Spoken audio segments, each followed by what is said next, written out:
Assalamualaikum warahmatullahi wabarakatuh. Jumpa lagi dengan saya Mas Yunas. Di segmen sebelumnya saya ingin bercerita tentang ngomongin uang ya di usia muda tentunya. Ya, kali ini saya ingin bahas tentang seputar dunia investasi. Ya kan, buat teman-teman yang umur termasuk umur produktif, video ini sangat cocok nih buat kita belajar bareng-bareng mengenai dunia finansial ya. Oke, langsung aja kita bahas materinya. Ya, sebelum kita memulai sebuah investasi, tentunya kita harus punya dana darurat, teman-teman. Apa sih dana darurat itu? Dana darurat yaitu dana yang dipergunakan dalam keadaan darurat. Contohnya sih seperti ini. Contohnya ya.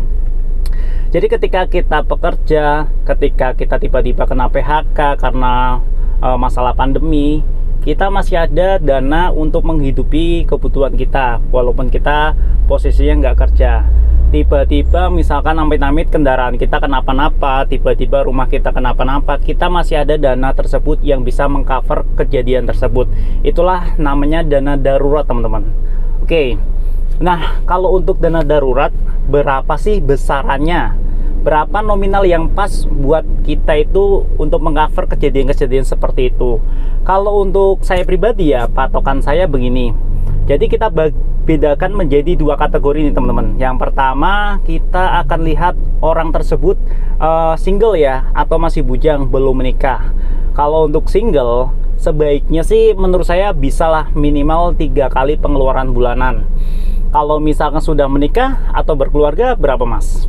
Kalaupun sudah menikah ataupun berkeluarga, minimal itu 6 kali, teman-teman. 6 kali pengeluaran bulanan. Kalau saya pribadi, saya sih lebih patokannya ke 12 kali pengeluaran bulanan. Itu biar lebih aman ya, biar lebih safety. Sekarang kita hitung pengeluaran bulanan kita itu berapa. Setiap orang itu pasti beda-beda, teman-teman. Setiap orang juga pasti punya kebutuhannya masing-masing ya. Artinya gini, ketika saya pengeluaran bulanannya minimal itu per bulannya 5 juta, belum tentu pengeluaran saya sama pengeluaran teman-teman itu sama, teman-teman. Oke. Nah, di sini kita anggap patokannya itu, kalau saya sih hidup di daerah Jabodetabek, teman-teman ya. Jadi saya hidup di daerah Jakarta ini, minimal saya pengeluaran 5 juta. Minimal pengeluaran saya per bulan 5 juta ya, teman-teman ya. Anggaplah aja ya. Jadi 5 juta. Kalau misalkan saya masih lajang atau masih bujang, itu minimal saya harus punya dana darurat, yaitu 15 juta, 3 kali 15 juta, teman-teman.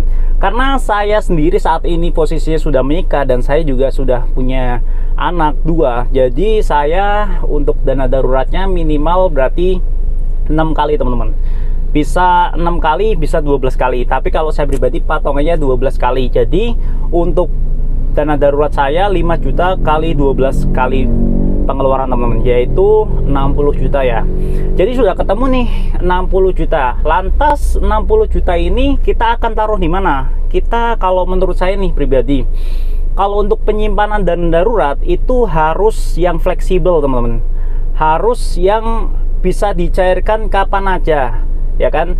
Jangan teman-teman simpan dana darurat untuk misalkan di saham ataupun lain-lain, itu salah, teman-teman. Jangan, karena saham sendiri bisa naik turunnya terlalu ini ya, tajam ya. Kalau untuk saya, misalkan saya udah kekumpul nih 60 juta ya kan, minimal nih 30 juta saya taruh di cash, di rekening, dan 30 jutanya saya taruh di reksadana pasar uang. Apa itu reksadana pasar uang? Nanti kita akan bahas di video-video berikutnya. Reksadana pasar uang, reksadana obligasi, dan juga reksadana saham, dan lain sebagainya, teman-teman. Jadi sebelum kita memulai sebuah investasi, alangkah baiknya teman-teman itu punya dana darurat senilai 3 kali pengeluaran bulanan buat teman-teman yang bujang, ataupun 6-12 kali buat teman-teman yang sudah berkeluarga. Oke, teman-teman, sampai di sini ada pertanyaan nggak? Terus gimana mas cara ngumpulin dana daruratnya? Kan biasanya pertanyaan seperti itu. Ya bebas. Teman-teman kan mungkin seorang produktif ya, maksudnya orang-orang yang sudah umur, udah bekerja ya kan, itu bisa menyisihkan mungkin berapa persen. Nanti saya akan berikan lagi seputar rumus untuk mengelola keuangan. Ditunggu aja di video berikutnya. Jadi kita itu masih muda teman-teman. Umur muda itu, masa muda itu masa yang hanya datang satu kali. Jangan sampai ketika kita tua, kita menyesal di kemudian hari. Jadi manfaatkan umur kita sebaik mungkin, beraktivitasnya sebagus mungkin, seproduktivitas mungkin, dan cobalah untuk berinvestasi. Investasi itu akan membeli sebuah masa depan buat teman-teman semua. Terima kasih. Wassalamualaikum warahmatullahi wabarakatuh. See you next video.